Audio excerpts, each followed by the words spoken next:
Hey, morning. Appreciate you all being here. I've had to shame a few people into coming in here, but nonetheless, Tony, thanks for being here. All right. We have pesticide credit stuff up here. So there's plenty of room up front if you want to sit up here. Oh, hey. Still trying to figure out which session you're going to, aren't you? You come in my session, you better sit down. All right. Got pesticide applicator things up here, so make sure you get that. Again, I appreciate you being here. I'm Bob Kimmerite. Most of you know me if you don't all know me. And I work with diseases and nematodes on row crops. And I'm going to be tag team, so you time me when it gets to be 8:25. It's my time. I'm going to be tap out because we have two greater than I am. I'm the warm-up band, okay? The headliners, Dr. Sudeep Bag, Dr. Imtiaz Chowdhury, they will be speaking about their work in the cotton leaf roll dwarf virus, the bronze wilt, CLRDV, whatever. Where's Russell? I saw Russell in here earlier. Where's Russell? Maybe Russell said this was the wrong session. But anyway, we'll talk about that. He is one of our state's leading experts. And then Dr. Chowdhury is, I am a hack when it comes to nematodes. Dr. Chowdhury is a factory-trained nematologist and talk about some of the work he's doing to try and protect us. Hey, Cam? Our projector isn't on. Plenty of room if you want to come in here. We took care of ours. We got here early to take care of this problem. So they will both be joining us. This picture behind me. If I tell you behind me, when I took that picture, standing behind me, and some of you already heard this, but standing behind me is a golden pantry. And I call it the Phoenix Golden Pantry because it rose from the ashes. Where is that field? Anybody know where that field is? No, that's not Bucky's. That's the other. That's the second most famous cotton field in Georgia. This is the most famous cotton field in Georgia. Anybody know where it is? That's on 441 going into Athens. And why do I call it the most famous cotton field? Because it is as close to cotton production as tens of thousands of Georgia football fans will ever get. It's right there in the curve.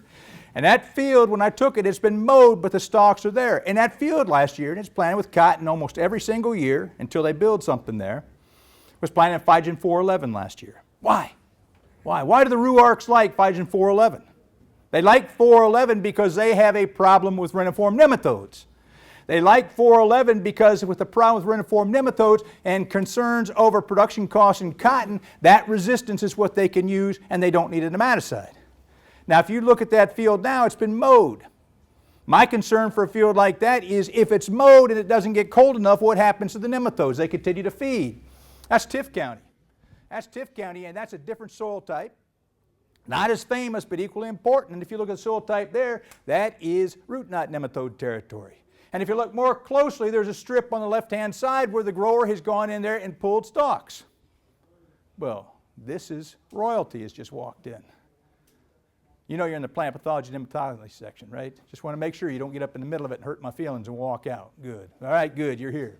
All right, so on the left-hand side, stalks have been pulled. Right-hand side, they've been mowed, but not pulled. And if you look, now this picture was taken back around Christmas time, just before Christmas. They're regrowing. Okay, come on in the house, Jared. And so what we're seeing there is attempts in this area with the cost and what they're doing with nematodes is to try and help to solve that problem by pulling stalks and seeing what happens if you don't have a living stalk through the season to feed the nematodes. The use of the resistant varieties in nematodes, the use of pulling stalks if you can, to help to manage nematodes are all indications of what cotton growers in the state are doing to A, recognize what nematodes will do, and B, trying to find a way to increase profitability, reduce input costs by varieties and other factors. Okay? I'm Bob. I use Twitter, okay, or X, whatever you want to call it. Only thing I'll tell you is this, if you follow me on Twitter or X, whatever, I promise no graveyard stories, no travel stories, no nothing, no children in need stories, right? Only what I get from our county agents about cotton, corn, soybeans, peanut diseases, and you get an update on what we're seeing, okay? I don't care if you follow me or not, but if you do, call it X, whatever, I don't care, okay? Also on social media these days, all right? This is no different from trade magazines. John, how you doing, all right? No different from trade magazines and things we've seen in the past. But we are getting advertisements more and more, at least on my feed. Now some of these, like Counter, this is a cotton bean, not a corn bean, but we know about these. We've tested, we've seen them a long time. But also, we get advertisements on there, like you do in trade magazines, of products you may not have heard of. promising to do things on nematodes you didn't know they would do. I'm not saying that's right or wrong, but what I am saying is when you see advertisements anywhere and it's a product you don't recognize, please reach out to Cooperative Extension, reach out to consultants, reach out to whoever to get information.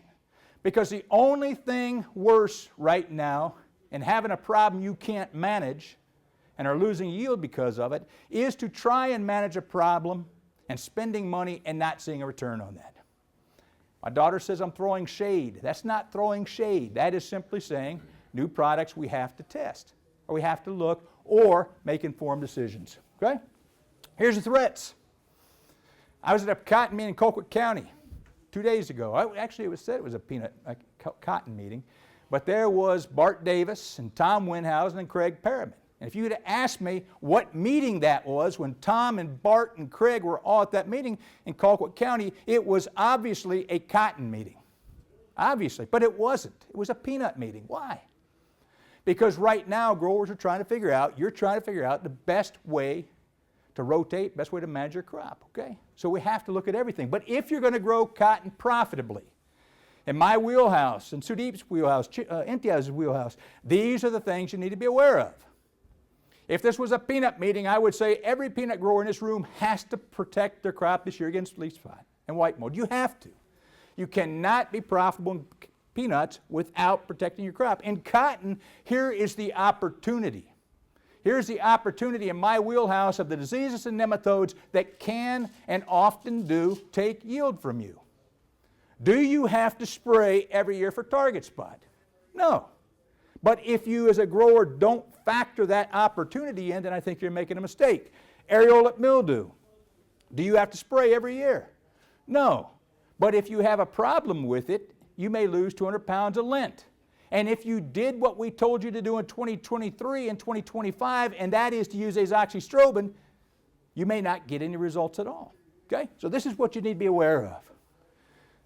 I'm on the verge of saying I'll never talk La Nina ever again, or El Nino. I've almost sworn it off, but I can't quite swear it off. Why? Because this is a La Nina year. It's supposed to be warmer, it's supposed to be drier. Right? It's supposed to be. This is what a La Nina looked like in Colquitt County and Mitchell County a few years ago. A La Nina in January, we had regrowth cotton. We had blooming cotton in Mitchell County. Tom Winhausen sent me that picture. Right? That's what a La Nina winter looks like. It's too warm. It's too warm. We carry over diseases like CLRDV. We carry over potentially areola mildew. We continue to feed nematodes. That's why I was concerned with the La Nina year. That's why we talk about pulling stalks. Areola mildew, the number one foliar disease we have outside of Stymphalium, it survives in the crop debris. And in a warm, dry year, that debris from 2024 continues into 2025. But what kind of La Nina is this? I told you to expect warmer and drier. This is why Bob needs to stick with plant pathology, right, and not meteorology. That's what January 22nd looked like at my house. You know, the dog dish had 3 inches of ice on it. The poor dog couldn't drink anything, right? That's what it looked like. And that snow, and this is the road. I mean, it froze over. That ice and snow stayed for 5 days. What's that tell us? Most important thing right now is we have hit what I call a reset button. That cold, because it was cold enough to keep ice on the, or keep snow on the soil surface, on the ground surface, that means that temperatures were cold enough to break 2024 from 2025. Until that point in time, we were carrying volunteers forward. We were carrying nematodes feeding on roots forward. Now, I can't tell you what's going to happen now, but the good thing right now is we had a clean break. It's a reset. It's a new game. 2025 is broken from 2024. Does that mean that you do not have to fight nematodes and disease? No. What it means is anything we do in 2025 is going to benefit from the weather we had.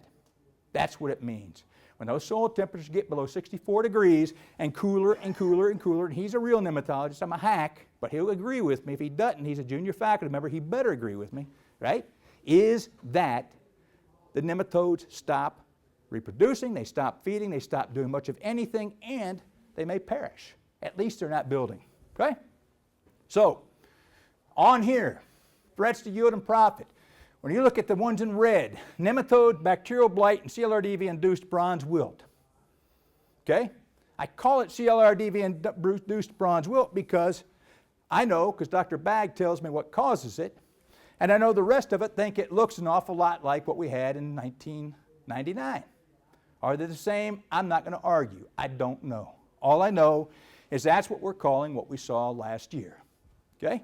In red, in my wheelhouse, the only things we can do with those issues end when we close the furrow. For nematodes, are you going to plant a resistant variety? Are you going to use Telone? Are you going to use an in-furrow nematicide? Basically, it ends when you close the furrow. Bacterial blight. Your choice of variety is the only thing you can do. Well, bacterial blight hadn't been a problem, Bob. Well, that's good. Don't worry about it. But the only thing you could do, if you have the opportunity to plant a nematode-resistant variety with high yield and it has bacterial blight, why wouldn't you do it? Right? Why wouldn't you? And the CLRDV-induced bronze wilt. I still don't have all the answers. I looked to Dr. Bagg to have all the answers. But what I can tell you is our recommendations right now are just watch your planting date. Earlier planted, less stress, less problem with it. The other thing is if you have zero tolerance for it, there's some varieties where we've seen more, but everything may have some, or a little bit, but we can tell you there's some varieties we would watch if you have zero tolerance. Okay? Let's talk nematodes. In my wheelhouse, the number one problem. First thing to do is recognize it. I call that tiger striping, you call it what you want to, but that is associated with nutrient deficiency because the roots are boogered up. We didn't come all this way, Bob. We know what it looks like. Okay?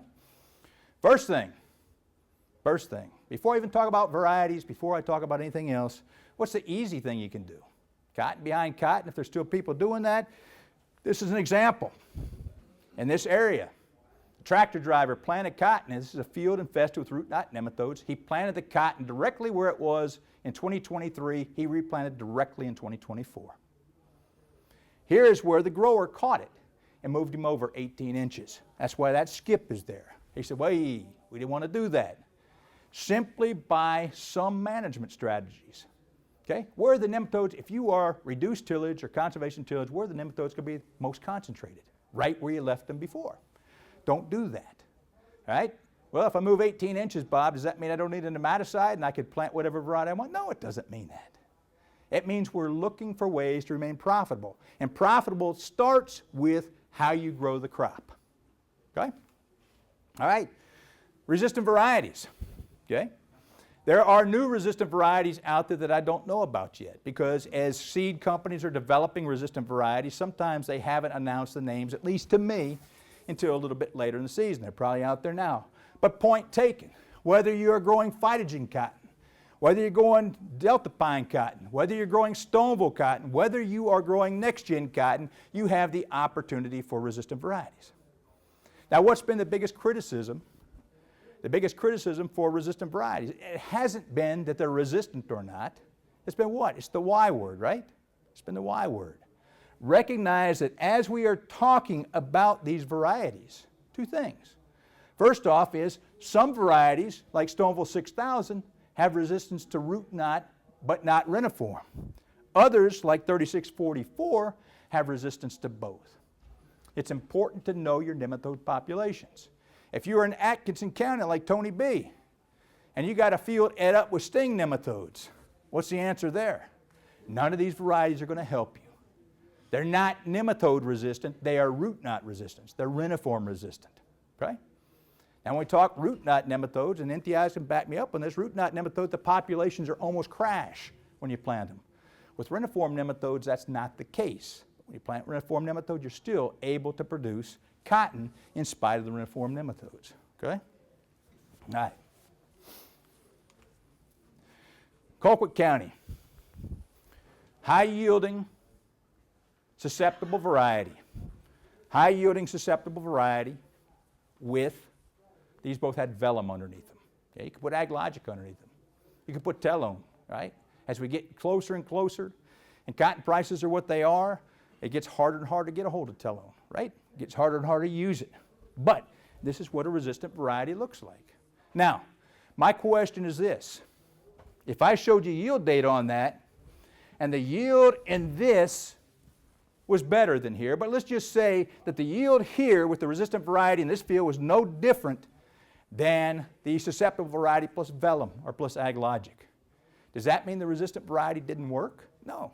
You still reduced nematode numbers, and you still produced as much or more cotton without the need for the nematicide. Right? Just remember that. Just remember that, okay? All right, you can't read this. I stole this from Camp Hand. All I want you to see is this. The green boxes. All this has to do is where in the trials, so along the y-axis is the list of varieties, and along here is the different trials. And if you can see better than I can, if you can see there's green boxes, the green boxes means that those varieties were towards the top. Okay? And this is not an advertisement for any one variety. But at the very top right there is Stoneville 6000.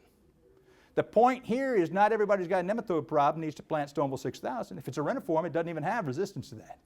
The point is that if your reason for not planting resistant varieties has been they don't yield well, A, are you planting them in the fields they're meant to be? And B, we're starting to get resistant varieties that yield well no matter where you plant them. Okay? You're trying to figure out how to grow cotton and stay in business and be profitable. The nematodes don't care. The nematodes are coming at you anyway. The opportunity you have now is to consider a resistant variety for this year, but also for knocking populations down next year. If you're not going to plant a resistant variety, just remember we got nematicides out there. I take it on the chin all the time. Well, how well do they work? One of the hardest things, if you've ever done, Jared's in the back, he did nematode trials with me. One of the hardest things about nematode trials is what? The inconsistency as you go. A weed trial, right? The weeds are fairly uniform. Nematodes are patchy in a field. It's hard to get the data you want sometimes, right? But what I will say, if you look at the bulk of data that's out there, the AgLogic, the Aldicarb, the old Timic, right?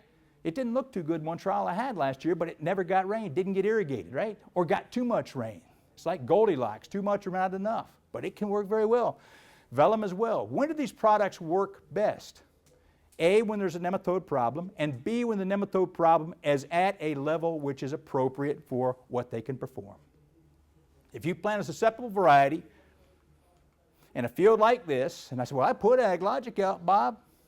I put Vellum out, and I'm not satisfied. Well, that's because it was overwhelming to the nematicide.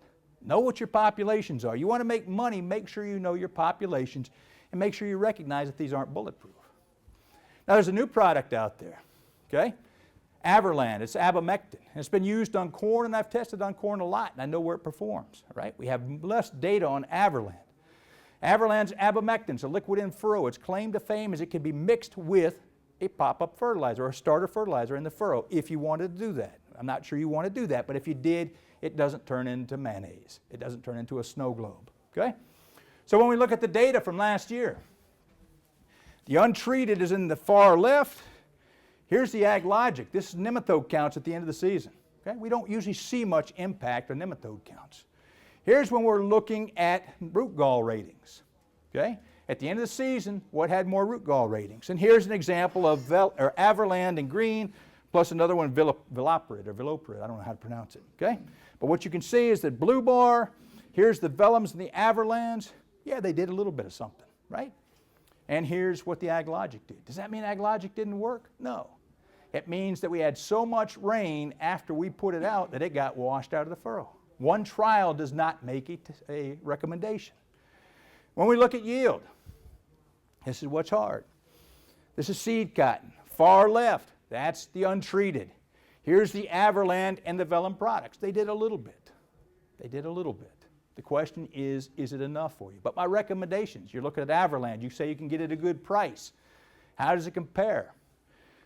Against Vellum, it's probably very similar. Okay? Probably very similar. Right? Any question on nematodes?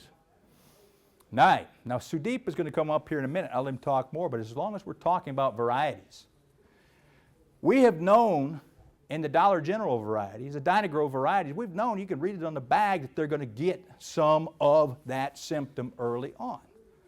A lot of old timers want to call it bronze wilt. Sudeep calls it CLRDV. You call it whatever you want. I don't care what you call it. I want you to understand what it is.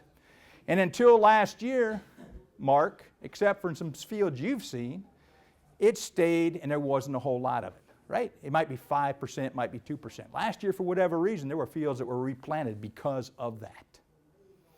I look at this disease being like bacterial blight. If you have zero tolerance for bacterial blight in your field and you're going to get your feelings hurt and you're going to be upset and you're going to be like me and get mad, if you see it, then don't plant a bacterial blight susceptible variety. You'll take it out. These are good varieties. These are great varieties, but these are the varieties where we have seen last year more of that symptom than we hoped we would. And if you don't want to see any of that symptom, these are the varieties to look at. Do I want to plant them? But if you like the yield, you plant them before, not saying you can't plant them. Just recognize that, okay? Last couple slides. Target spot still a major problem. Colquitt County, growers will spray for target spot no matter what, okay? And a year like 2025, where we're trying to stay in business with cotton, okay? We're trying to make the most profit. Target spot and areola mildew will take between 100 and 200 pounds of lint from you. I guarantee it if they come in early enough and the field is not compromised by drought or by some other problem. Every trial we've had with areola mildew, if it comes in early enough, and early enough means you've got more than a month before defoliation, and you have good yield potential, this disease takes yield from you. And the problem is this, not that we have a laundry list of fungicides we can use, but these are the ones we have been recommending, all right? To manage areola mildew, listen to me, to manage areola mildew, which since 2017 has been more of a problem, even Mississippi agrees it's a problem. If they agree, it must be real, okay? These are the fungicides we've been recommending. What do I love about Quadris and azoxystrobin? You're talking about cheap. You're talking about cheap as far as fungicides go. Priaxor and Miravis Top have always been the best, but they're more expensive. And if you looked at data from Colquitt County in 2021, the yellow bars where we didn't spray, the red bars where we sprayed azoxystrobin, and the green and the purple are the Miravis Top and the Priaxor. Okay? And when you looked at yield, yeah, we got better yield with the green and the purple, the Miravis Top and the Priaxor, but we got pretty good yield advance with the azoxystrobin as well. Seems like it should be a no-brainer. The problem is in 2024, and 2023 and 2024 in Bullock County, not just Bullock County, but Colquitt County as well, we still got the great response from the Priaxor and the Miravis Top, but we started to see no difference from where we sprayed the azoxystrobin versus not treating. And it wasn't just one test, it was multiple tests over multiple years. What's that mean? It means that A, we are developing resistance to that chemistry in the areola mildew family. That doesn't mean areola mildew is any more or any less damaging to the cotton crop. It just means that if we are looking to protect its fungicides like these, Miravis Top, Priaxor, when would you spray? I would start looking or preparing to spray by the third week of bloom. I would not recreationally spray. I would want to make sure, Justin, that a county agent or consultant can confirm with the growers that it's somewhere. We don't need to spray. If it's peanuts, we're going to spray. This disease, if it comes in late enough, it doesn't matter. But when it comes in early enough, here's the Abound last year in Colquitt County. White is cotton, but that's not good cotton because we defoliated. First trial we did in Bullock County with this disease, the grower made 1,200 pounds of cotton lint where he didn't spray at all. That's pretty good. Not good enough, but pretty good. He made 1,200 pounds. Why would he spray for a disease when he could make 1,200 pounds? Because he made 1,400 pounds with a single fungicide application. You want to spray or not? That's for your decision. The biggest change in 2025 is that a fungicide, azoxystrobin, we used to be able to spray, is now at least wounded if the resistance is around. Okay? I'm going to end on this one. Yeah, but what about bull rot, Bob? This is why I want you to not fire me, I want you to keep me, all right? Because we're still working on it. Out of all the problems we have, Staphylium leaf spot, manage your potassium. Areola mildew, monitor for it. Nematodes, consider a resistant variety. Consider whether or not you're going to use nematicide. CLRDV, talk to Sudeep. Watch your planting date. But when it comes to bull rot, we still, with the exception of bacterial bull rot, we don't have any good answers for you. Okay? I'm going to stop there and have, might as well have you come on now. Okay? So, Dr. Bag. morning, everyone. So while it is loading up, just a heads up. So I was in this meeting for couple of years, 18, 19, 20, and then I disappear, and then I'm coming back again. So in between last year and before that, there was two different problems. 23, 24, we have two different problems, and I will touch both the problems little bit. So the problem is very problematic. I do not know all the answers, but thank you all for your support, and to the Cotton team and the Georgia Cotton Commission for supporting my program. So two problems. First one, this is 2023. I will touch little bit. You may have seen this bifurcation in the early plants and what is causing it.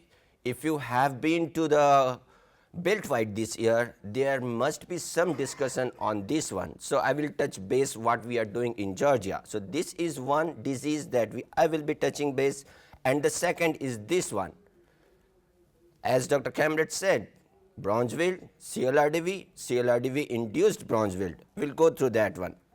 So first on this one, in early 2023, in other states of Georgia, cotton growing states, there were report of stem splitting where the plants are splitting, and there are reports of about 70 to 80% in the crops in the field. So we looked into it, and if you see this one where, can you see the cursor? No? Okay. Which one? Dr. Kamrat, which one is the, where is the pointer? Don't know. You might just have to point with your finger. So this one, what you are seeing is the splitting. There we have with the blue tag again here, and then the orange one is where we do not have any splitting. So we looked a small experiment if that splitting is cause any yield loss or what is the cause of that splitting. While we are doing that experiment using different tools, specifically genomic tools, a report came from Mississippi about a new virus that is found integrated in the plant genome. So we looked into that one, if that is the responsible for that particular symptom. So what we see that in our study, we are able to detect the presence of that virus. Going further, if we look at the symptomatic or asymptomatic one, what we are seeing in two different variety at that time we have in our field, at the symptomatic and asymptomatic, we are seeing no difference in the yield. Whereas if we look at the other one where we have removed the bud, apart from the symptoms that is naturally occurring, we removed the bud from some of the plants to see if it is causing any impact. Either case, we are not seeing any impact of that particular symptom on the yield. So at this point, from our side of the story, that symptom is not causing any yield impact, and what is the cause? We are able to detect the presence of that particular virus, but we are not associating the virus with that symptom. So please be aware, and if you want to study or know more about it, this article is freely available on the website to know more about the disease or the pathogen that we are studying. But we are still need to study further if we need to associate with that particular disease. Can I ask a question real quick? Did anybody here, in the Mid-South, they're crying about that, the stem splitting and all that. Anybody here can see it and consider it a problem? Just something to watch for. So it's more out of the Midwest, Tennessee, they're really anxious. We got other things like nematodes to worry about, right? So at this point, from my side, we don't have to worry that one. But 2024, going back again to the field, if you see here, it's a splitting, but it's not, if we say it is a deer feeding, it's not a deer feeding. You see there is a necrosis and the bud is died here, and then it is splitting. The same what we are seeing is a necrosis at different stage, even at 5 internode or even at 8 or 10 internode. The buds is dying and then it is splitting, but we are still working on it. Take home, it may not be the concern today, but what will happen tomorrow, at this point we are unaware of that one. I will go back to the CLRDV. When I started 2018, 2019, it was a major concern. We were able to see very high incidence up till 2020, 2021. The image that you are seeing here is July 18, 2019, then July 19, 2022. 2022, we have very less, limited. We are seeing, or we have to go to the field with a glass, means look it very closely to find any symptomatic plant. But what happened in 2024? Why it increased a lot again? So we looked into number of varieties and how these are changing, or what are the impact, if any, is happening due to this one. So these are some of the varieties that we looked into it. All these varieties were showing symptoms. Apart from that, there is one more variety that was not showing any symptoms. So what we are seeing here, all the varieties that were selected just based on the symptoms that we saw in the field. So this is in Colquitt County dryland. This is Colquitt County irrigated. Whether it is irrigated or dryland, we are able to detect the presence, we are able to see the symptoms, the disease incidence. This is again in Worth County, where you are seeing the plants are dying. So, and these are all scattered across the field, not just at one point or other point of the field, but across the field. This is again in Turner County. So these are the 4 fields where we have studied in 2024. That is at 45 days when we did the disease incidence. This is at harvest in the same field, and I'm not able to locate the exact variety for this one, but these are across the field. So what we are seeing here in this one, the blue one that we tagged at the symptom, at the time of harvest, there was not a single harvestable bolls on those one that were tagged at 45 days. Whereas if you look the field from outside, it looks pretty good. But if we look inside, we are seeing a patches of those unharvestable rows.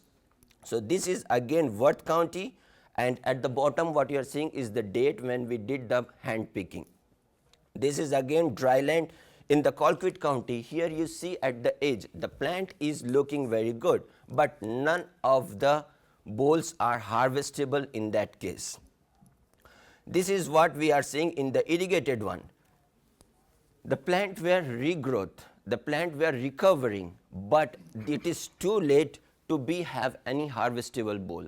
These are remain dwarf, so these are the different symptoms and that we found this year. And you see the whole patch of plant, maybe 10, 20 or 50, those are not producing any boll. So this is again in the Turner County. They are all regrowth and they are not having any harvestable boll. So 2024, looking at the disease incidence, across all the 4 varieties that were showing symptom, we have anywhere between 36 to 24 to 36% of disease incidence in across, whether it is irrigated or or dryland or in 4 different counties. There is one variety, Delta Pine 2038. That one was asymptomatic. That one was not showing any symptom, and this is all from 400 different plants that we monitored across the season. Only one plant in Turner County was showing symptom in this particular variety. So some of the varieties are showing symptoms, some of the varieties are not showing symptom. Comparison with 2023, 2024 comparison with 2023. 2023 at 4 different counties, even at 90 days, we are not able to see the symptom. At 60 days, they were almost 0. Even at 90 days, we are not able to see the symptoms. This is just for the comparison between that 2 years. This is quite a big and quite messy. So let's go a little bit spread time here. Here what we are seeing are the different varieties, county, and what is the CQ value or the number. CQ value means the technique what we are using where we are counting the number of virus in the sample.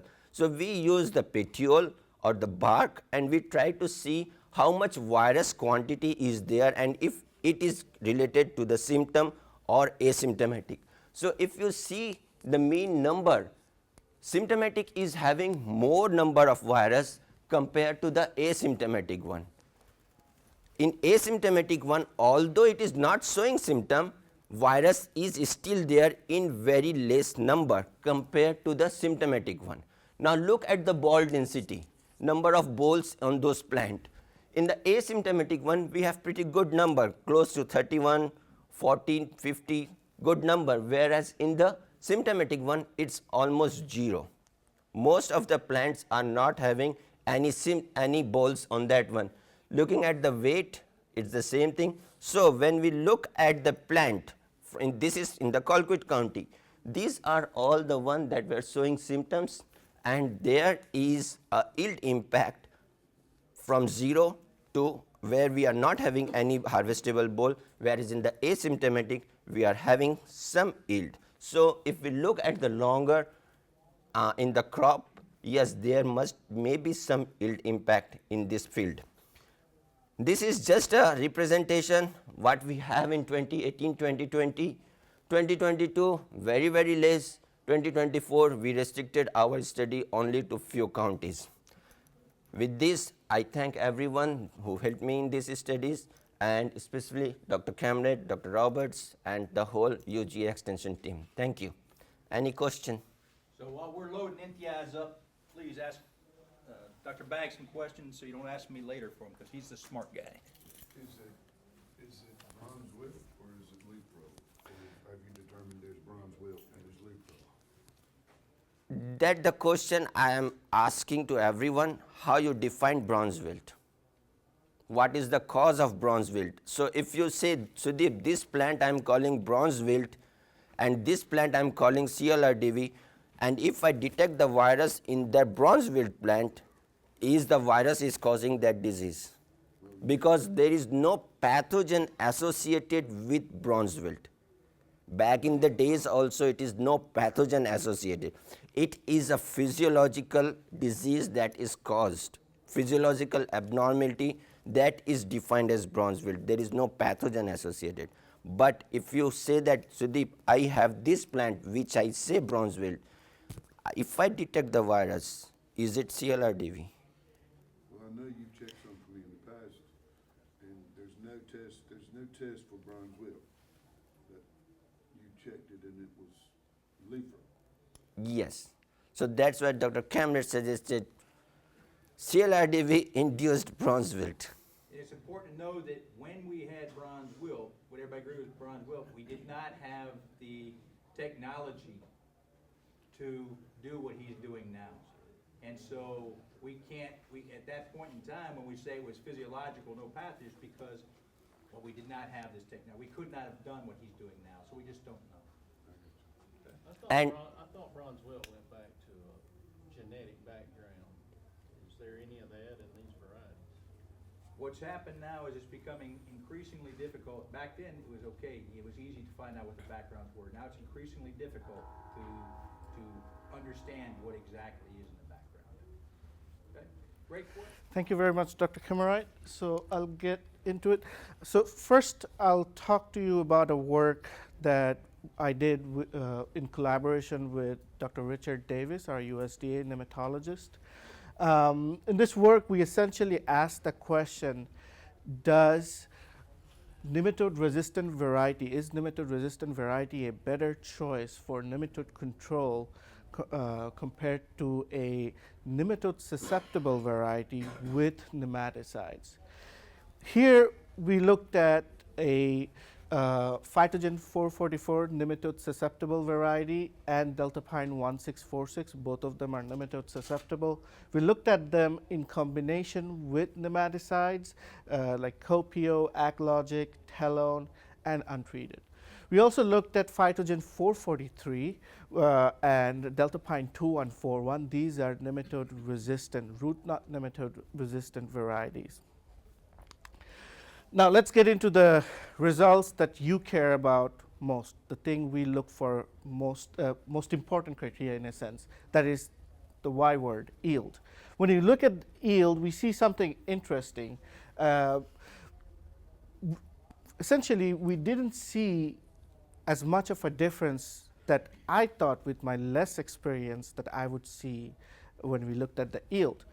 But what we did notice is Delta Pine 1646, the susceptible variety with telone, had statistically significantly higher yield than your Phytogen 444, even with AgLogic and CoPO. And then when we looked at Delta Pine 2141 and Phytogen 443, we didn't see much of a difference. At least numerically, we see a little bit less yield with Phytogen 443 compared to 1646 with telone. And then with Delta Pine 2141, we see statistically lower yield. When we look at we conducted this trial twice. And when we look at the second trial, we see even less differences, but the pattern still did hold. So with that, it's normal to ask several questions. What was going on? I had these questions. I also asked Dr. Kemmerite about it when I was thinking about it. Does this mean nematode-resistant varieties are not practical? Does this mean we should always use high-yielding nematode-susceptible varieties? Should we even apply nematicides? To answer that, let's take a deeper look at some of our data. So let's look at the nematode population in the soil at the end of the season. What's going on? So when we look at it, you can tell which varieties were the resistant varieties. Delta Pine 2141, 443 have significantly lower nematode population in the soil. Delta Pine 1646 compared to Phytogen 444, the treatments have lower nematode population than Phytogen 444. So they may have had low pressure. When we look at trial 2, we see the same pattern. When we look at gall rating at the end of the season, we again see the same pattern. So when we see the same pattern across multiple data points of a trial, it just helps us be more confident in the conclusions that we can make. So what are they? So let's get to the questions that I raised. Does this mean nematode-resistant varieties are not practical? To answer this question, we have to understand that yield is a result of several different things. Crop genetics is one of them. Some varieties have inherently higher yield potential than others. There's environmental factors. There's environmental factors within the field that, sorry, I think I'm coming down with something this morning. Anyways, there's environmental factor within the field and the regional environmental factors during each year that could influence yield. There is target and non-target disease pressure that can make a difference. For example, when it comes to the target nematodes, if we don't have enough nematodes, it's sometimes hard to see what impact does the nematode make within the field. And then if we have other diseases, that can also mask the yield results, the benefits of nematodes. So it could be a combination of all these different things that are playing a role in the yield results we are seeing, benefits. And so let's move on to the next question. Does this mean we should always use high-yielding nematode-resistant susceptible varieties? So cotton and any plant does have some level of tolerance to certain level of nematode population. What that means is the plant can produce yield without getting any impact from the nematode if the population is low enough. But let's say if we continue to plant susceptible varieties, what would happen is that without any other management strategies, is the population will build up over time. And it may get to a point when we start to, all of a sudden, we start to see significant differences in yield compared to what we were used to getting if we don't take any management strategies. So even though we may not see immediate yield differences, in the long run, it can help. Should we apply nematicides? Well, the answer is yes. Even with in our results, in our yield data, we saw when we applied Telone, we had significantly better yield. So let me move on a little bit. Okay, I have to hurry up then. So I'll talk about a work that we did to look at guava root knot nematodes.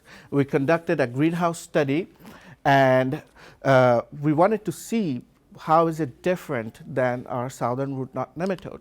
So here are the resistant varieties in blue boxes, and this is a reproduction factor, how many times it reproduced, and you can see it regardless of the resistance to southern root knot nematode, guava root knot nematode does reproduce in all of these varieties. There's peach root knot nematode, and they had